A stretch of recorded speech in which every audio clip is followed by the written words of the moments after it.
আসসালামু আলাইকুম। আজকে আমরা শিখব Unity 204 plus clamp on meter কিভাবে চালাবেন। তো এখানে দেখুন, যখন আপনারা এই ভোল্টেজের এখানে দিবেন তখন এখানে সিলেক্ট করার অপশন থাকবে, ডিসি এসি সিলেক্ট করতে পারবেন।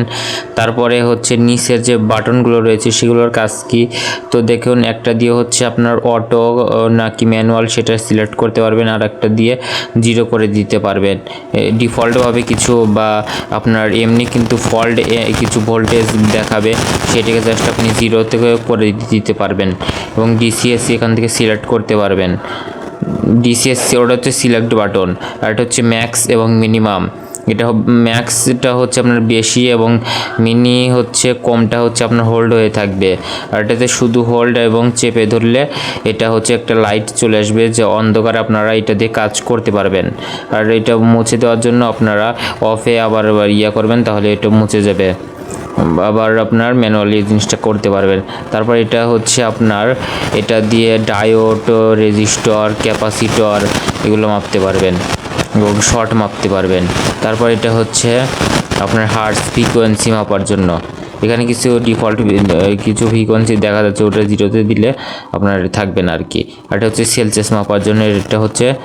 আর এই ক্ল্যাম্প অন মিটার তো যারা আইপিএসের কাজ করেন এম্পিয়ার মাপার জন্য, দেখুন অটোমেটিক ডিসিতে সিলেক্ট হয়ে থাকে। যারা আইপিএসের কাজ করেন এমপিপিটি বা ডিসি এম্পিয়ার, এসি এম্পিয়ার নিয়ে কাজ করতে হয় তাদের জন্য। তো এখন আমি এমপিপিটি থেকে আমি হচ্ছে এম্পিয়ার মেপে দেখাচ্ছি।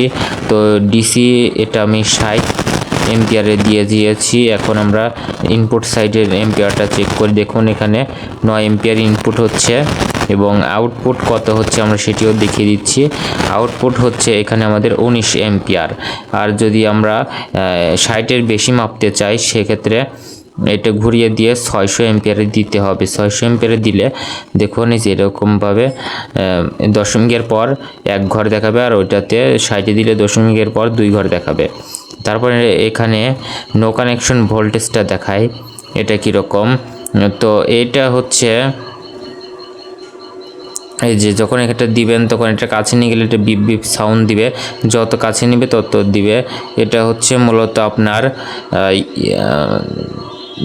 কোন তারের ফেজ নিউট্রাল সেটা বোঝার জন্য, বা কারেন্ট আছে কি না আরও সুনির্দিষ্টভাবে বুঝতে চাইলে আপনারা করবেন হচ্ছে এই মোডে রেখে আপনারা জাস্ট একটা প্রব হচ্ছে দিবেন। এখানে দেখেন আমি এখানে ঢুকাইছি কিন্তু কোনো হচ্ছে না, আর যখন এখানে দিলাম দেখুন সাথে সাথে কিন্তু এটা করছে, তার মানে এটা ফেজ।